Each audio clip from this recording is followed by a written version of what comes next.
Welcome to the Education, Career, and Beyond podcast. We've combined life experience with young adult drive and ambition. Are you just starting to college plan? Did you finish your education and wonder, now what?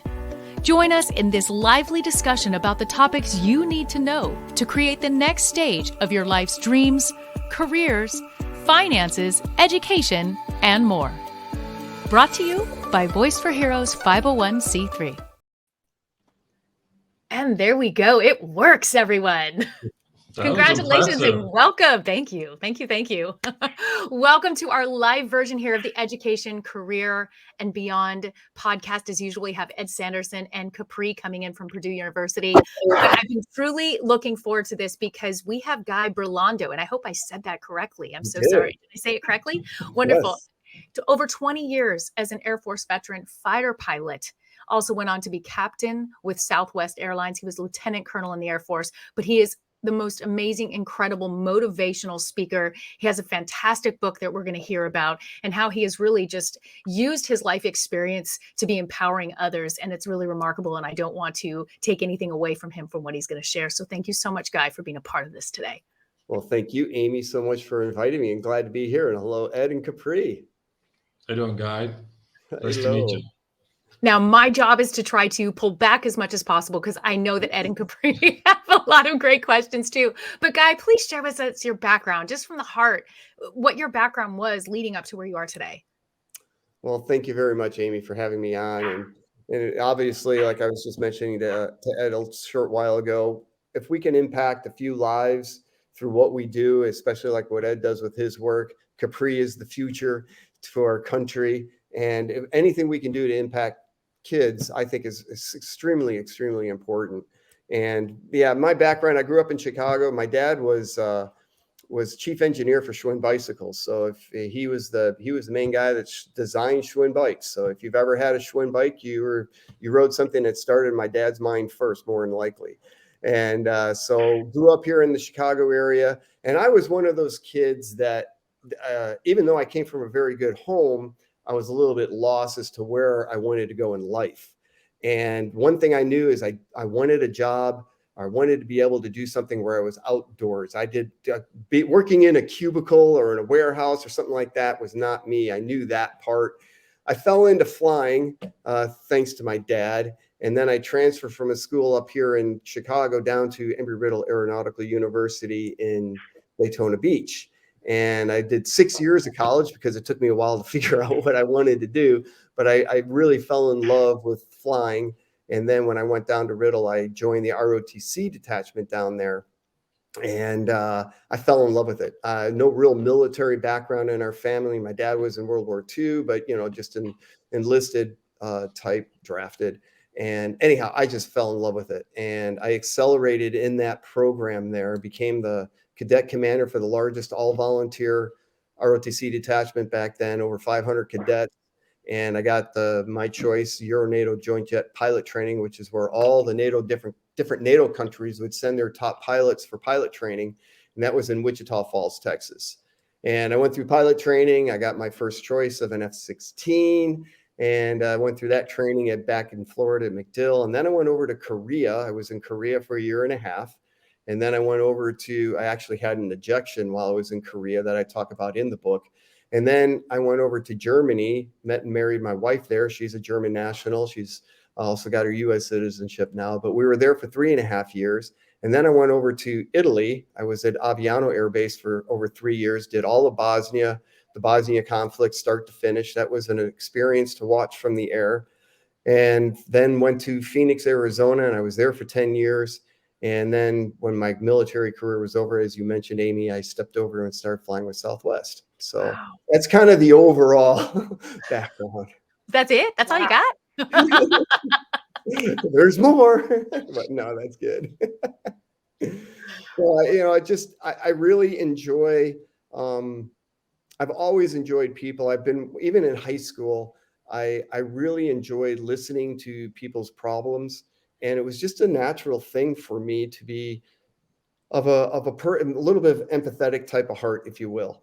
And I think that is, it's something that's really important to me. And as I continue to go through life, when I did the transition from the military over to the civilian world into being a commercial airline pilot, it was a very, very big shift for me. And I think you heard on the other interview that you saw is that people ask me, what did I do in the military? And, while I was in, and I would say, well, I'm an F-16 pilot. It's not what I do. It's who I am.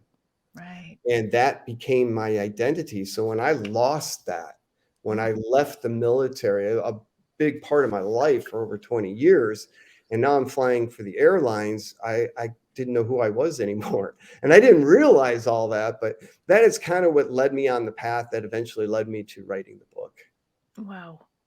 That's a powerful observation that you were able to even really realize that's what was going on with that identity there. We see that so much in retirement. That was part of the path to discover what was going on inside me that had me all messed up.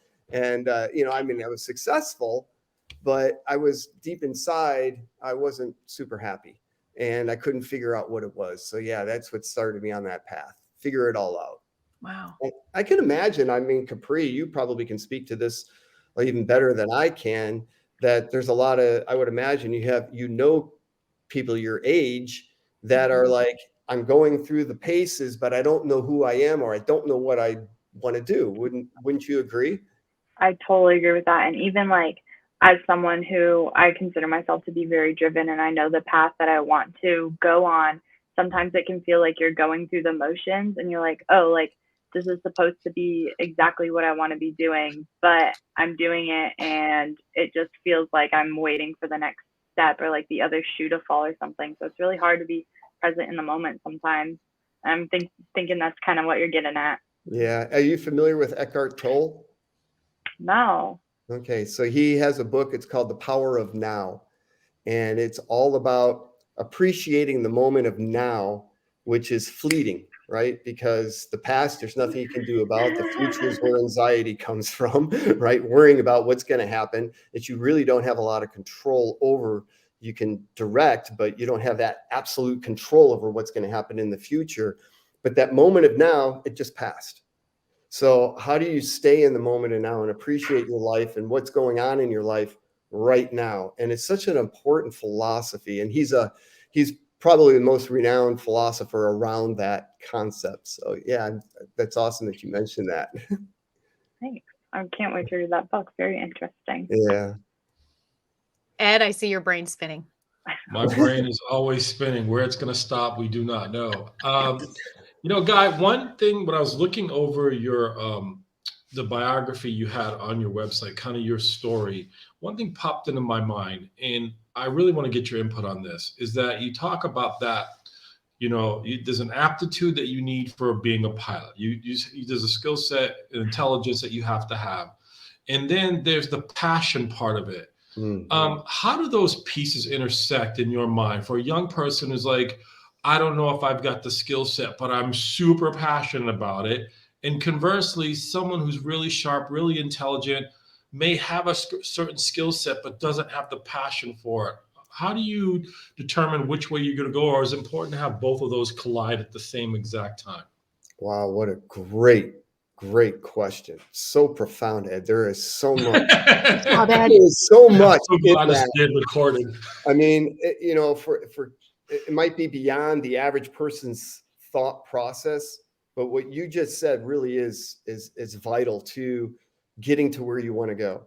And maybe a story may help answer that in a way that other people can relate to. So when I was in Phoenix for 10 years, that's the schoolhouse for the F-16s. Where after they graduate pilot training, or if they've been flying another airplane, they're going to start learning how to fly the F-16, which is a very complex airplane. And they come to the schoolhouse, which was at that time Luke Air Force Base. And so I did that for 10 years. And one of the things you start to notice over time is patterns amongst the different students, because the class is about 6 months long. There's so let's just say 20 kids in it. And you start to notice a repetitive pattern after you've been doing this for so long. And one of the philosophies that I developed as an instructor there is not everybody comes with the same skill set, right? Some people are naturally gifted. Other people really have to work at it.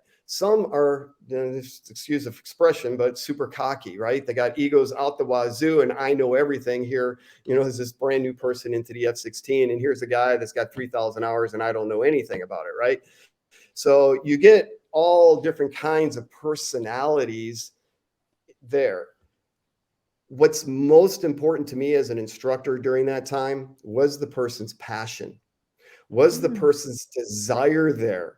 They may have the natural gift of being able to fly, but did they truly desire to be a fighter pilot? And this could be a doctor, it could be a lawyer, whatever profession, you can pick whatever you want. I'm talking about something that I'm familiar with.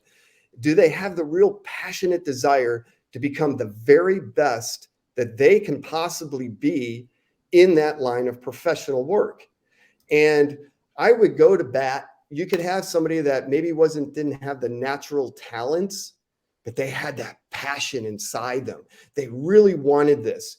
And I would spend hours upon hours of extra time to work with that person to help them get to where they wanted to go to, versus the person that came with all the skill set, but they're kind of like, whatever. And they never took notes. They never studied the craft. If they had a bad day, they just kind of like fluffed it off. They didn't want to learn from their mistakes. And to me, that person, I didn't have as much time for them as I did the person that maybe didn't have the skill set, but had the desire and the passion to go. And what you find is there's very few little things that cannot be taught. Some things are just natural for people. But for the most part, most things, if the passion and the desire is there, it may take them a little bit longer, but eventually they can get to where they want to go. Does that kind of answer the question? Yeah. I don't know that I had a specific response in mind. I'm just curious what your journey has taught you about that, because I find that young people don't really know what they want to do. But from an aptitude perspective, there's certain things that line up.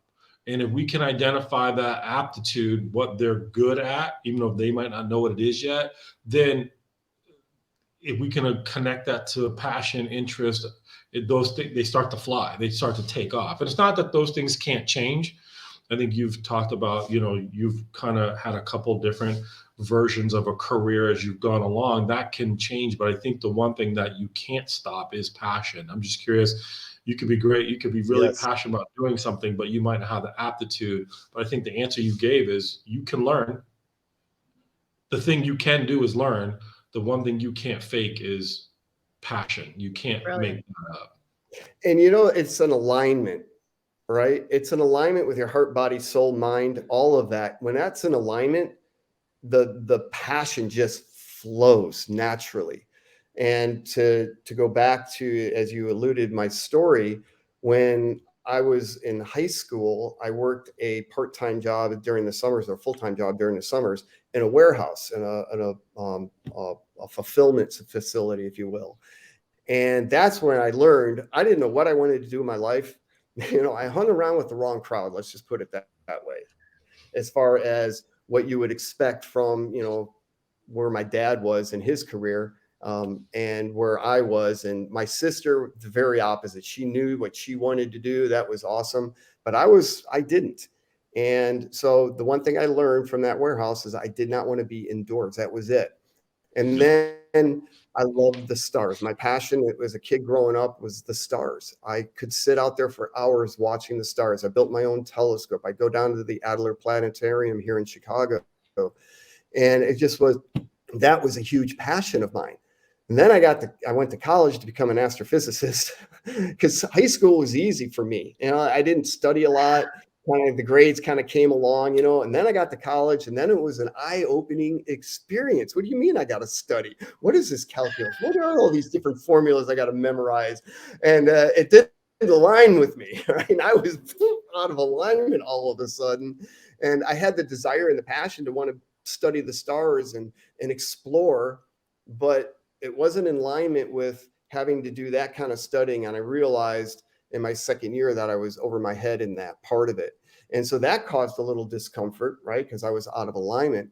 And when I started flying, I felt something different. And it was something that challenged my mind. It challenged physicality. It challenged a little bit of every part of me. And I'm like, man, this is fun. This is kind of cool. And you get to see the world from a completely different perspective, right? Because you're seeing it now in true 3 dimensions. So when I transferred down to Riddle, and I asked my dad, I said, Dad, I want to go, because he went with me for the tour. And when we were touring the school, and I said, Dad, I want to go into the ROTC detachment here. And he looked at me like I was crazy. And I said, no, there's something pulling me, right? It's just literally pulling me to this. I knew nothing about the military. And we went in there and we sat down with, at that time, it was the head, you call it professor of science, but the Lieutenant Colonel John B. Cramlett. And we sat down in his office for 30 minutes. We walked out. And my dad, I'll never forget this. My dad looked at me and he goes, Guy, you don't want to have anything to do with that, do you?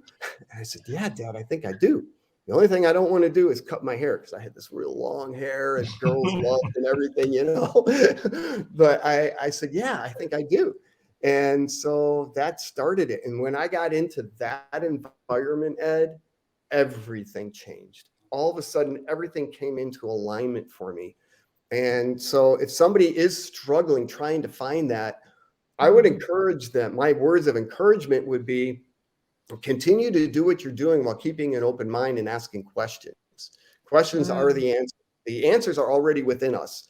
Whatever the problem is that you're facing, the answers are here or in here. It's a matter of accessing that information to what is going to be the possibility that's going to bring me into alignment, where that passion comes out naturally. And I'm very joyful in what I'm doing, and what I'm doing is effortless. And that's when you know you're in true alignment, and you're living Capri in the moment of now as a result of all that. So, follow-up question to that. I want to kind of take you back to a quote that I presume you wrote. It says, success is about character. It is making yourself, others in this world better while living your true, authentic self. I'm curious how, I think the question I have is about, you talk about alignment, you know, there's a process where you have to, you know, take care of you. How does the success in helping others fit into that alignment in your mind? Success in helping others. Can you extrapolate on that?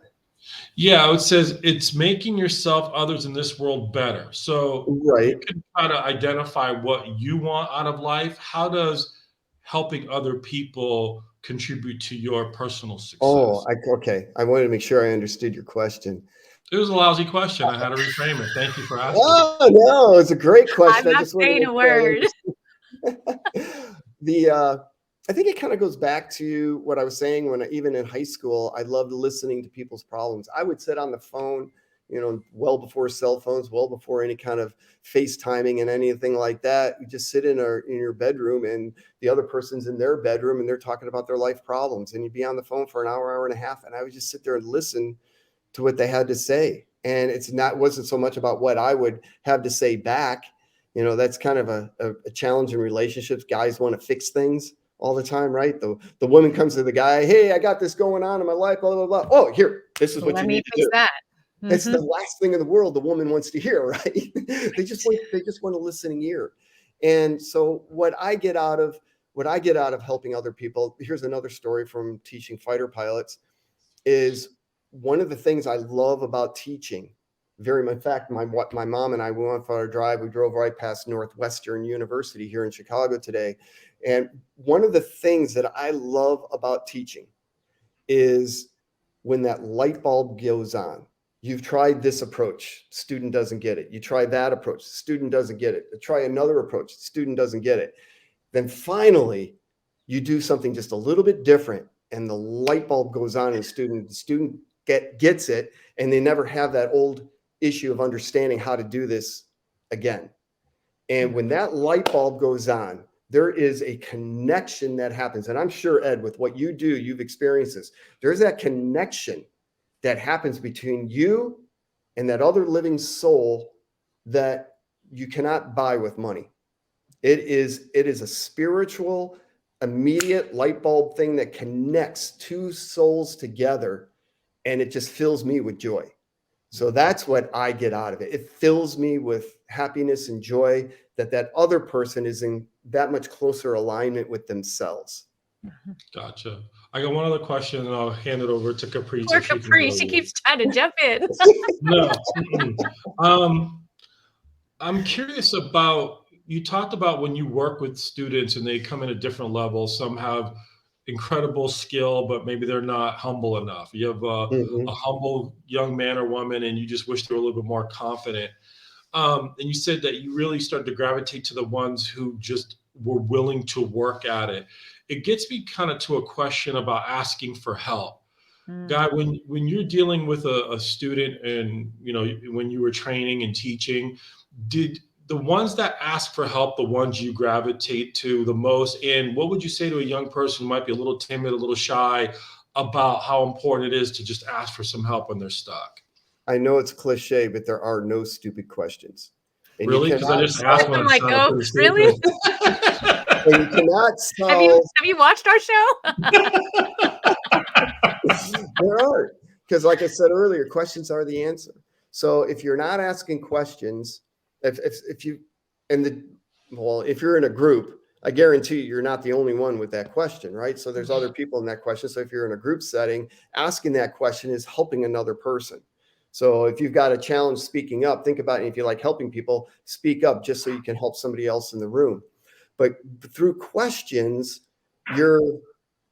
especially for a teacher of any sort, or a friend, or a partner, by asking questions, what's happening is what's coming out is something that's going on within that mind. Some people are mind readers, but for the most part, we're not mind readers. We can't, Capri, I have no idea what's going on inside your mind and what your thought process is right now. You got a beautiful smile, but until you ask me that question, I have no idea what's going on inside. And so if somebody is trying to learn a new skill or a new skill set, or they're trying to figure out life, if they're just trying to have that same conversation with themselves over and over and over again, they're going to get the same answer over and over again. The only way to get a different answer, to get different input, and to try to start figuring out whatever it is that they're challenged with, whether it's life or if it's just trying to figure out a simple math problem, the only way is by asking the question. So people may be, and this would get into a little bit more detail on the book and everything, but we were talking on this other interview that I had done that Amy that saw me on. But, people would come to me with all different kinds of issues, and, maybe it's money issues, maybe it's marital or relationship issues, maybe it's weight issues, and all of it, you can funnel it all down to one thing, in my opinion, and that is a lack of self-worth.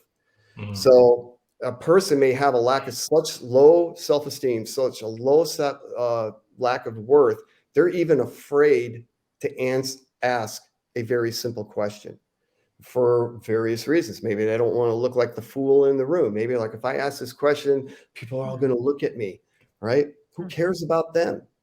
One of my business mentors over 20 years ago said something to me, changed my life. What other people think about you is none of your business. I love that. That philosophy, man, I'll tell you what, you'll ask questions all day long because you don't care what other people think about you, because it's not about them. And they will forget about you in 5 minutes. And as soon as the school bell goes off, boom, you're out of their mind, right? But you live with that. Yeah. If somebody laughed at you, you're playing that over in your mind over and over again. But that other person's long gone. They don't even think about Guy Brilando anymore, right? But I'm sitting there going, if I don't have the self-worth, I'm sitting there going, oh my God, I made such a fool of myself. I can't believe I did that. Oh my God. And you start going on this whole diatribe of a story in your head that has no purpose, a positive serving purpose for you. And so now the next time you don't ask the question. And now who are you hurting? All those other people in the room? No. Primarily yourself, right? So yeah, asking questions is so important, Ed. It's just so important. Great advice. All right. I've hogged the interview. I've hogged the interview. Capri, what do you got? Okay, it's finally my turn to ask a question. Wait, one Okay. other thing. Ha ha ha. Okay, are you familiar with what quiet quitting is? No. Oh, don't. Okay, so we talked about this in an episode with Amy last season, but it's essentially when you're working a job and you feel that your job is not giving you like enough benefit for the work that you put in. So even though you're still going to the job, you do the bare minimum and you're like quietly quitting. And I just wanted to hear what your thoughts kind of were about that, because a lot of the times, like, well, we can take my case for an example. Like, I really like my major I'm in, and I like the majority of my classes, but there's a few classes here and there where it's like I just have to get through them so I can get to the more major specific classes that I'm more passionate about. And so what is your kind of advice that you have kind of regarding, like, even though I'm really passionate about that, how to avoid like showing less effort because it's just kind of like a middle step, like an intermediate to get to the next place? Because I think that's a struggle that a lot of people face when they're starting out their career and finishing their education. You know, Capri, you're going to find that not just in school, it's going to be throughout your life, in different areas of life. It is so, so true. And I don't know, you know, I know people that actually enjoy doing their taxes. I hate it, right? We run a business, so it's a How lot dare more. you say the T word in here today? I know, right? Well, but you got to do it, right? You know, it's one of those things. It's a fact of life. It's just the way it is. And the same thing with certain college courses or whatever it may be.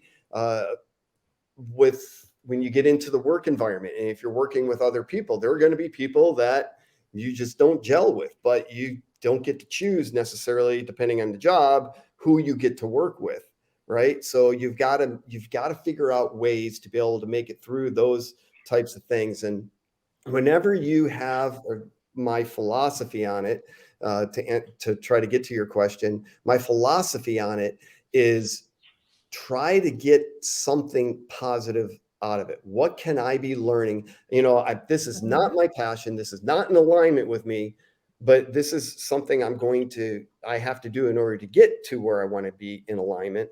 Then what can I learn from this experience? You know, like we just did the taxes, and to use that example, and what did I learn from it? I learned from, I don't want to do it this way again next year. So this year I'm going to be a lot more proactive and keeping better records of everything. But you know, you make a game of it, and you know, make a game of it of what can I learn from this today? Okay, here is my 1 hour study time in the area of subject that I really have no passion about whatsoever. Wonderful. What can I teach myself from this 1 hour today? Because time is our most precious asset. And you don't want to waste that hour with that kind of mindset saying, man, I just got to get through this. How we talk to ourselves, the language we use is way more powerful than 99.9% of the people walking this planet understand.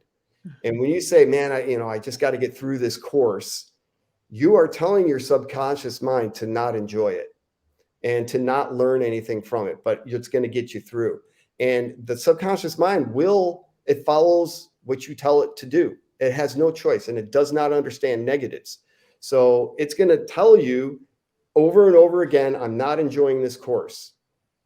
So if you go in with that kind of a mindset, you're setting yourself up for a painful experience.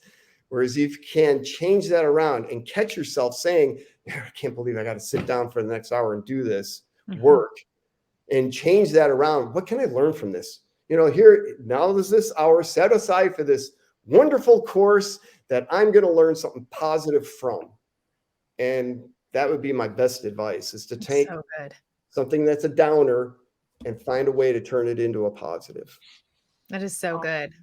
My daughter in university is going through the exact same thing, Capri. So I'm so glad you asked that question, because I'm having those exact conversations with her regarding some of her classes right at this time. Yes. So thank you. And brilliant. I really didn't expect that to like happen either, because it's like, oh, like this is what I want to do type of thing. But you know, sometimes you just have to have a positive attitude about it. I was going to say something else. Yeah.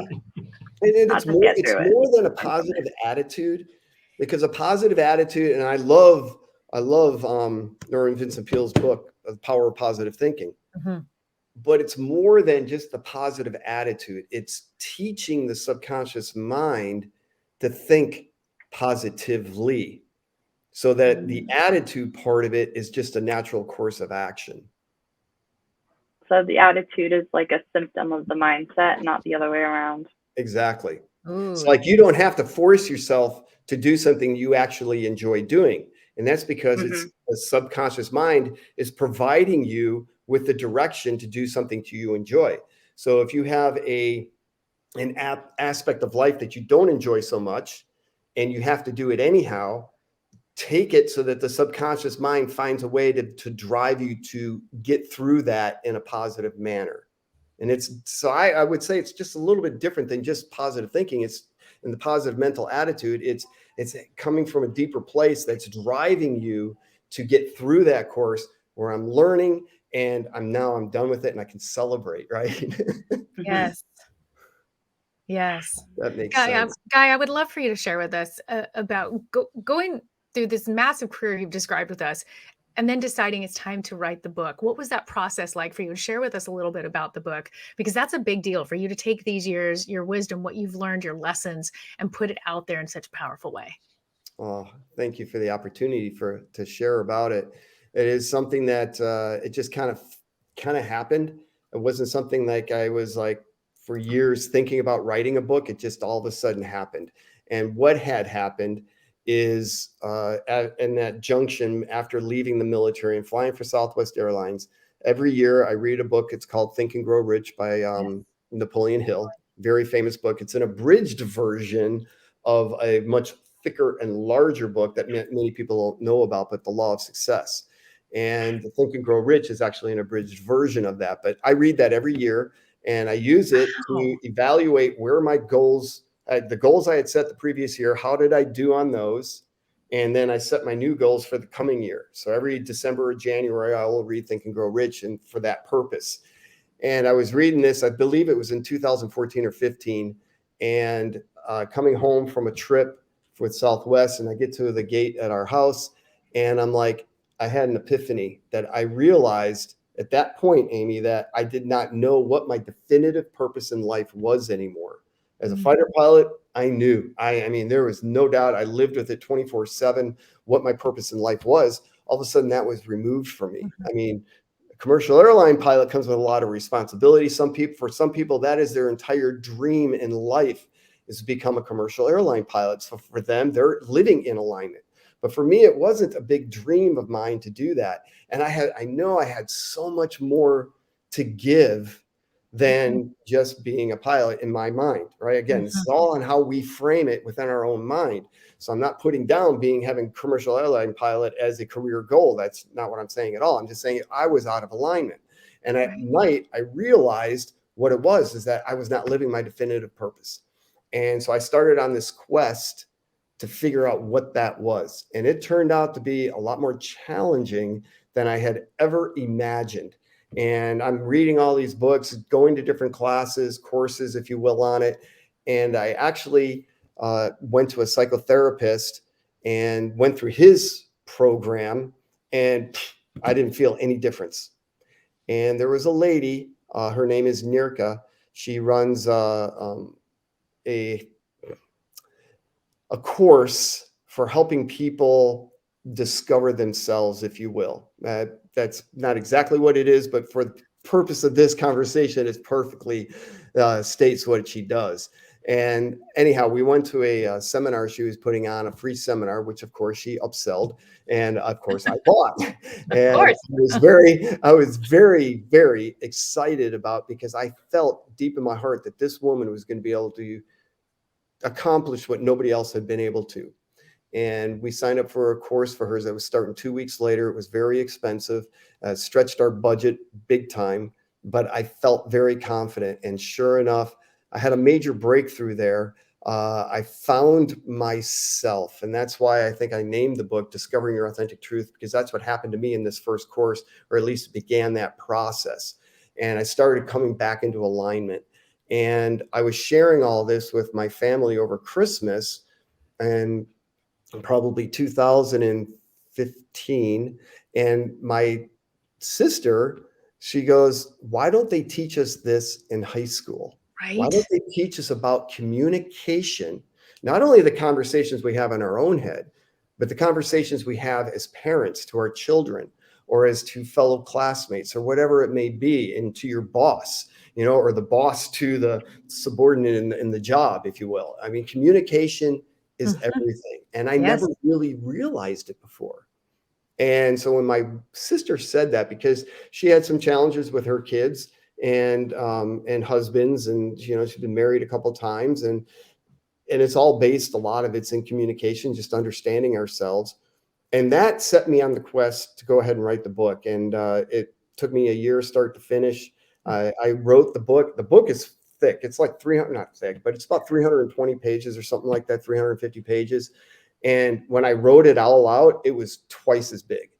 And so editing through all that information was a challenge. We did Brutal. that, and I threw it all away and I started all over again, because we were trying to get the message across.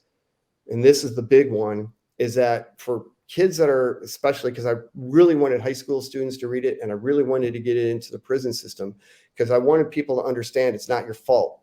You ended up where you are because of all the programming that's gone on in your mind over the years that has led to you leading to certain behaviors that had you lead to doing certain actions, which gave you certain results.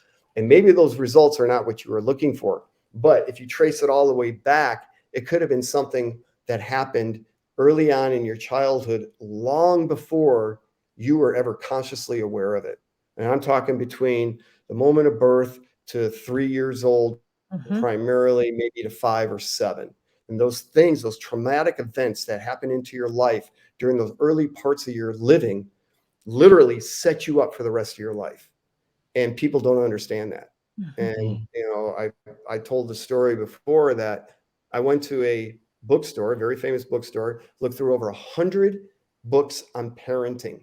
Literally sat there for hours going through all these books written by psychologists, professors, university professors, I mean, and doctorates and all this other stuff.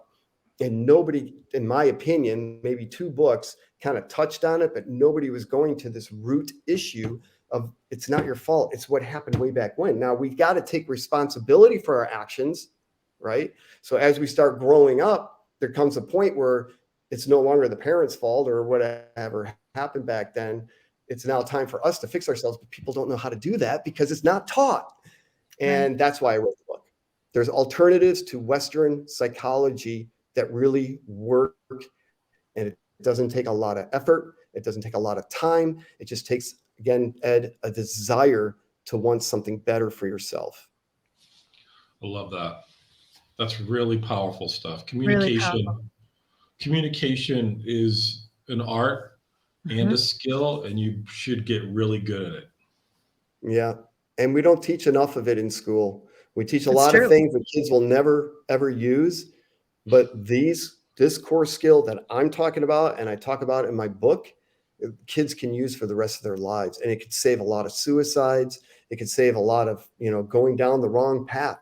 And that's Mhm. why I wanted it. It was in my mind when I was writing it, the intention was a sophomore, junior in high school. If this was taught in a high school as a class or as a course, and they got that as a sophomore or junior, it would change the direction of thousands of lives, because it would increase their self-worth. They wouldn't be blaming themselves for their parents getting divorced, for them being on drugs, for them, becoming an alcoholic at 16-year-olds, getting pregnant at 17 years old. Those are all things that happen because of, in large part, because of how they were set up early on in life. And if they want to change, I mean, maybe they're happy with that, but if they want to change, the possibility to change can be almost instantaneously, as I talk about in the book. What an incredible resource. I've been putting up your website, and it's going to be in all the show notes. If you're listening to this, check the Thank show you. notes, websites there. You can get the book. And what I love, Guy, I was such a dork. I went through your whole site. It was so much fun. But I love that you have the page there with books, because I went through and looked at every book you have listed there. And I was so proud that a lot of them I've also read. But it was Awesome. like going through a library of like, oh, now I need to read this one. Now I need to read this one. So I love the fact that you also share all of the incredible resources that you've chosen that have made an impact in your life. So we can go to the site and have your book, but also really see those other resources that you're recommending. And it's really awesome. I recommend everybody check it out. Thank you. Thank you. Yeah, I got into reading. I'm in network marketing. I love the industry. I think it's I'm so passionate about that industry. It's amazing. It allowed me to retire 7 years early. And in my course of network marketing over 20 years, I came across a mentor that really took me under his wing. And his thing was leaders are readers and readers are leaders. And if you want to lead, if you want to become, successful in this industry where you're leading thousands upon thousands of people, you need to start reading. I mean, I had not read a book since college, right? Right, Capri? You're done with college, man. Put that stuff away. Not for me. And even though I had to do a lot of studying as a fighter pilot, it was different. And when he said that, and he said, you want to know the secret to this business? It's in the reading. And it changed my life. I didn't even know personal growth books existed. I had never heard of Think and Grow Rich. I never heard of, all the different famous authors in this genre. And as I started, and I couldn't read a book, just so you know. I mean, if you're not a reader, if you're a listener out here and you're not a reader, that's totally fine. Now you got audiobooks, right? You can always listen to it. But there is something about picking up a pen, picking up the book and underlining and making notes in the book that you can't do as well reading electronically or listening, in my opinion. I write in all my books. I agree with you. I have notes here. Yes, I have to. They're mine. That's it. Yeah, did you really learn anything if you couldn't write it down what you learned? Because that happens to me all the time. I'll be reading something and then be like, wait, I just skipped the whole page. I didn't process any of that. So writing it really helps. Yeah, exactly. And it took me 5 years to learn how to read again. Five years to learn how to read again. And when I got through that point, I'll never forget, I was leaving for work one morning. And when I was leaving the door, I looked at my wife and I said, I feel alive again. I feel like I'm 18 with my whole future in front of me. And it took that 5-year period of time for me to get through all these different books that I had read during that time to really start discovering there's a whole new aspect of life out there I never knew anything about. And it was such a powerful revelation for me. And that would never have happened if my mentor had insisted that I start reading and start a reading program. Wow. Outstanding. How inspiring is this? It's impressive, Di. Yes. Ed, what else you got for me? Oh, yeah, Capri, I have one more question. So you have given us so much great advice, and your career now centers around speaking to young people and helping them feel confident. So kind of a double question. What advice do you have for people who want to become more confident, but they still are worried about what others might think, or they're afraid of taking up space in the room? And then also, what advice that you know now would you give to your 18-year-old self? Oh, I was going to ask that. Good one, Capri. Well, for the 18-year-olds, I'm going to go in reverse order. For the 18-year-old self, it's kind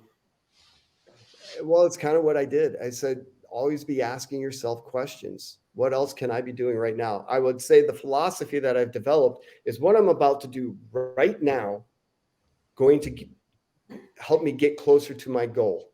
Like if I'm about to turn on the TV to relax with a bowl of popcorn and watch a movie, if you ask yourself that question, is this going to motivate me or move me in the right direction that I'm looking to go towards to get the success that I want? And if the answer is no, you put down the bowl of popcorn and you do something that is going to. I mean, we all need the downtime. Don't get me wrong. But if the downtime is more of the uptime than the uptime is, you know what I mean? If you're spending more time relaxing than working towards your goals, that is a great philosophy. So that is definitely something I would have known when I was 18. And I think in the back of my mind, it kind of was, because I knew I wanted something more.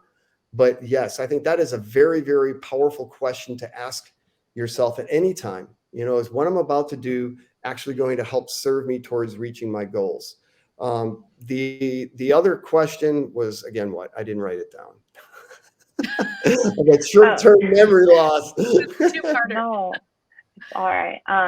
It was just basically, what advice do you have for people who want to become more confident, but they're not really sure what to start, and they're kind of still hooked up on what other people think of them?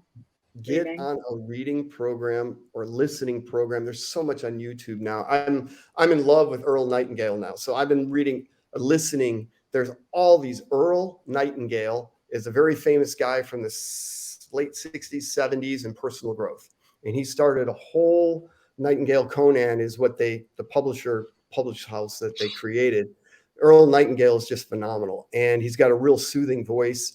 And I just love eating up all his stuff because they're in snippets, so like 20-minute snippets on YouTube. So, between doing different things, you can listen to it. For somebody that is hurting or feeling like they don't have the confidence to speak up in class, they don't have the confidence. Oh, I don't know. I'm studying to be a doctor, but look at all these other people. They're so much more smarter than I am. I don't think I could be a doctor. And while you're trying to go through the doctorate program, that is negative self-talk that is not going to serve you, right? Because absolutely you can become a doctor. I mean, if you've gotten into the program, the school says that, yes, you can be a doctor. So now it's up to you. Is that really what I want to do? Is it in alignment with what I want to do? And if it is in alignment with what I want to do, then we've got to start working at a deeper level. And something like my book would help a person to understand what's going on inside their head. But the answer for the average person would be start reading some really positive, uplifting, motivational, inspirational books, even life stories. There's a book, Tim Grover. He wrote the book Relentless. And then the follow-on book to that was Winning with a 1, W1NNING, Winning. And he was the personal trainer that Michael Jordan seeked out. And he worked close in hand with Michael Jordan, and then he went on to work with these other athletes. And he talks about the winning mindset in these books, and they're very thin. I mean, it doesn't take long to read. Those types of books will go, well, if that person can do it, and Michael Jordan worked very hard to achieve what he was able to achieve, the most famous basketball player ever lived. But he worked very hard at it. You don't see that when he's out on the court game time. You don't see what's going on behind the scenes. But to get to that level, he had to work very, very hard to do it. So somebody might think that it's coming very natural for this other person in class where I'm struggling to get through it. But believe me, that the struggling is where the learning is. And even though you might be a person maybe a little bit slower to growth, they may actually be learning more and be more effective as a doctor down the road than the person where it just comes naturally to. So the reading is, I would argue the reading is probably the number one most important thing you could do outside of the school books. Reading and personal growth, and some of the books that I have listed on my website is a good place to start. Wonderful. Thank you so much. Yeah, sure. Powerful. So much incredible insight. Ed, any last thoughts that you have? And you get to take us home on this one today too. I know you got one more question left. I do have a question, because here we go. Guy said some really cool stuff, but one thing kept popping up in almost, I don't know, half of his answers was a mentor. So I'm kind of curious, Guy, how important is having a mentor or mentors in your life, your personal development, and what would you say to young people trying to find their direction, how important mentors are to that? Ed, that is really cool.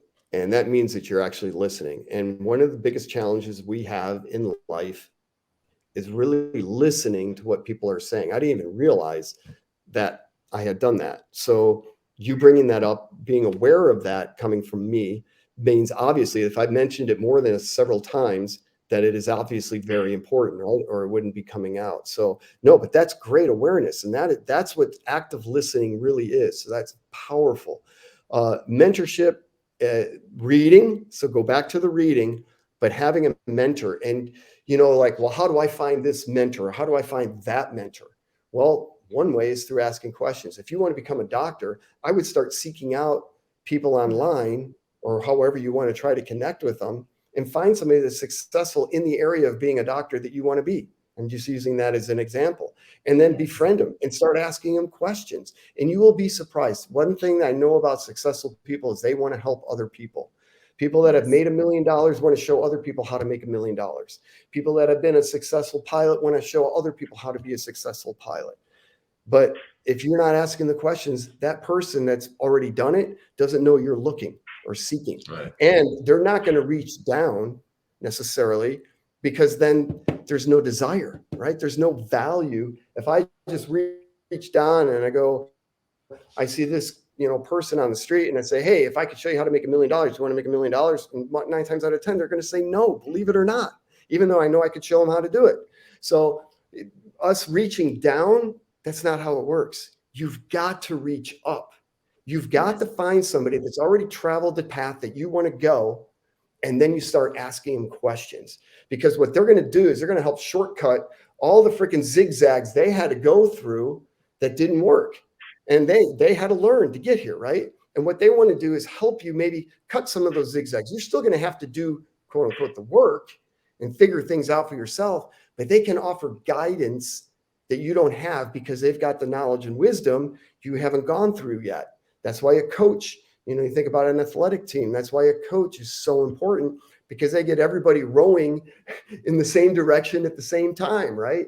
And when you think about your own life, it's very much like that. And that's what a mentor does. So I cannot emphasize enough the importance of a mentorship. And then the other thing that a mentor does for you, Ed, is accountability. So I have offered this, for instance, in my business, I've offered this up to every single person that I work with, and I work with thousands, and not one person has taken me up on it. I made a personal challenge with my mentor because he said, if you want me to mentor you, then we need to be in contact. And I said, okay, great. I have not missed a day.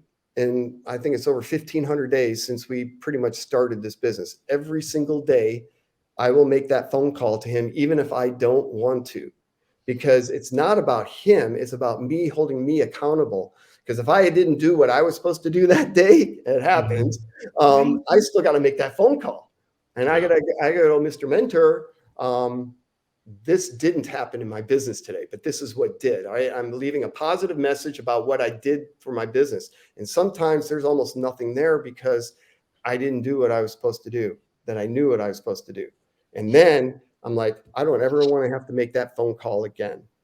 So it's the mentorship is not only, once you find a mentor and you can latch onto that mentor, it's not only helping you cut corners or save time in the process, but it's also an accountability partner, because you're not just accountable to yourself. Now you're accountable to this person that's taking time out of their day, that's not charging you money. They're just doing it out of the goodness of their heart most often. And you want to respect and honor that mentor by holding yourself accountable. And that's one of the reasons why I really profess a mentor. So true. Great coaches have coaches. That's right. Always. Absolutely. Always. And that's why we have this show and why we asked you as a mentor to come on, because we believe that this show really is that resource. And you gave such incredible information today that now anyone listening and watching this, you're now accountable, because you can't unknow what you've learned today. I thoroughly enjoyed the conversation, Guy. We really appreciate you being on. The insight was exceptional. On behalf of my co-hosts, Capri, Amy, this is Ed, and you have been part of the Education Career and Beyond podcast, and we got a whole lot of the Beyond. I loved every single minute of it. Thanks, Guy. Appreciate you being here. Thank you, Ed. Thank you, Capri, and thank you, Amy, for the invite. Appreciate it. What an honor. Thanks for joining us.